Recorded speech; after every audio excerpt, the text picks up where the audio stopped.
welcome to your first online music class. I'm Miss Stager. Over the next 4 weeks, we're going to be making instruments at home using things that you already have. Now, remember, there are 4 different instrument families: percussion, woodwind, strings, and brass. This week, we'll be focusing on percussion. Percussion simply means that you're going to hit, shake, or scrape the instrument to make a sound.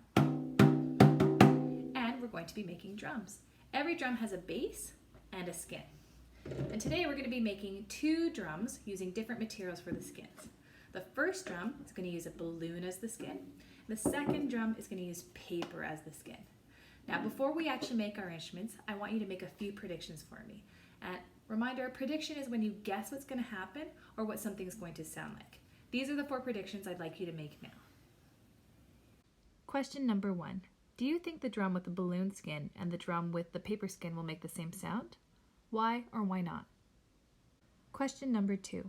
Which drum do you think you'll like the sound of better? How come? Question 3. How do you think the sound of the drum would change if you filled it with something? For example, rice, beans, or lentils. Question 4. What would happen if you had rice sprinkled on the skin of your drum and then you hit the skin with your drumstick? What do you think would happen to the rice? Have you made your predictions? Great, then we're ready to get started and make our first drum. For the first drum, you will need clean containers. You can get these from your recycling. Try to get containers made out of different materials. You could have glass, you have tin, you could have plastic. Then you also need some balloons. You can get these from the dollar store, superstore, or Walmart. I got mine from the dollar store. And you will also need a pair of scissors. Be careful with these because they're quite sharp. So now you have your materials for your first drum. You need to choose a container. I'm going to start with my small pickle jar. I want to know what a small jar is going to sound like. Then I'm going to choose a balloon. I'm going to start with an orange one. I'm going to blow it up nice and big.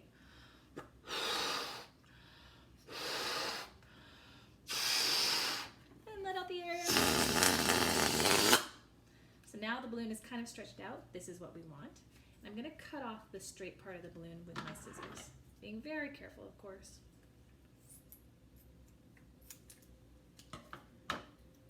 I can throw this part away, I don't need it. So all that I'm left with is the circle part of the balloon. Now I'm going to open this up, stretch it really, really tight with my fingers, and I'm going to pull it over top of my jar. And I'm going to pull down as far as I can, because I want it to be very tight and flat. If your drum has any ripples, it's not going to make the best sound. There, that's one drum down. We made one with a skin. Next up, we're going to make our drum with a paper skin.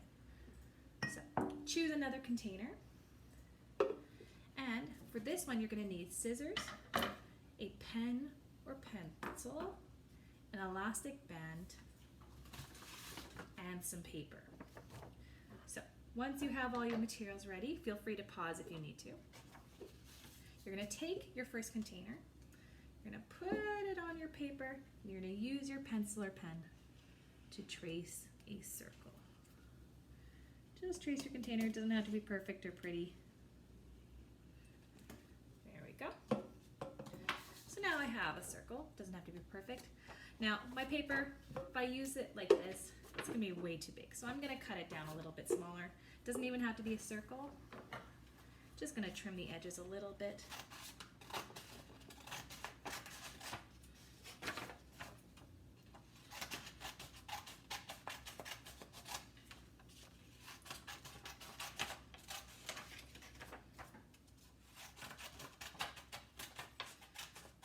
I have a little bit of room on each side of my paper. Okay, now I take my container. I'm going to put it in the middle of my container.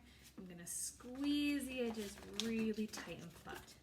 Now remember, we want it to be really tight, so we want it to be very flat as we can, pulling it down. Once you've got it really flat, you're going to take your elastic band. You're going to wrap it around the edge of the paper so that it holds it nice and flat. If you find it's really loose, you might need to get a smaller elastic band to make it really tight.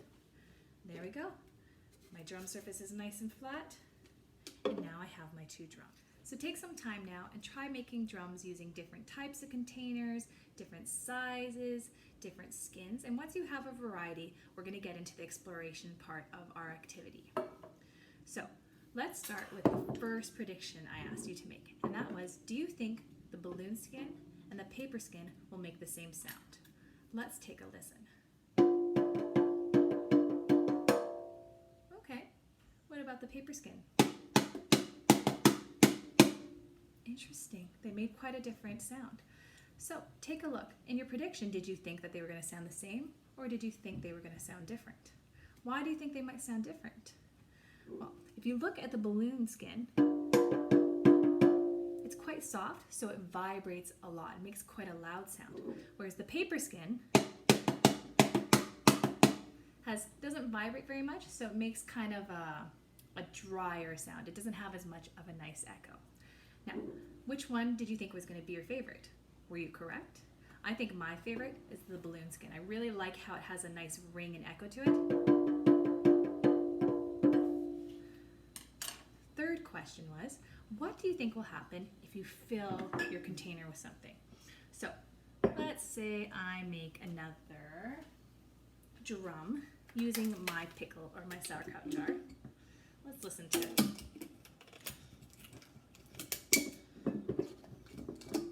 So let's listen to the sauerkraut jar sound. Kind of a low sound. Now I'm going to fill my jar and see if that actually changes the sound.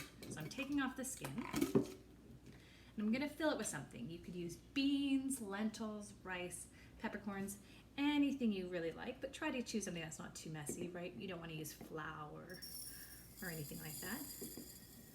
So I filled my jar partway with lentils. And now I'm going to put my skin back on the drum. Remember, pulling it really tight. You don't want any ripples. Okay, now I'm going to play it again, now that I've filled it with something, and see if the sound has changed. Quite a different sound. Take a moment and see if you can write on your worksheet or in your journal how you think it sounds different now that you've added. What happens if you add more? What if you add less? See how that changes your sound. And the last experiment I have for you, you'll probably need a towel for this because it could get quite messy. So take a towel, I'm using just a kitchen towel, and choose your favorite drum. I think this one's been my favorite. You're going to take some rice or beans, again, anything that you were working with filling your jar. You're going to put just a few of them on your drum skin. Now, one of the predictions I asked you to make is what would happen if you had rice on your drum skin and you hit it? What do you think the rice is going to do? Think about your prediction now, and let's see if you're right.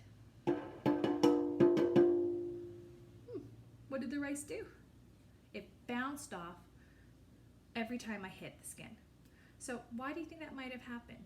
See if you can answer in your prediction sheet. I'd like to know what you think, and then next week maybe we'll talk about why that actually happened. Well, we've done a lot of sound explorations. Of course, you could try this also with your paper drum. You could put some rice on that, see if it vibrates just as much. The rice still goes flying. And you can make tons of different shaped drums. And of course, the best part of this is after you have lots of different drums, is you can go to town and make music.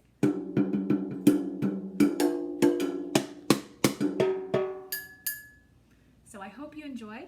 If you take the time to make your drum kit and do your explorations, I'd love to see a picture or video.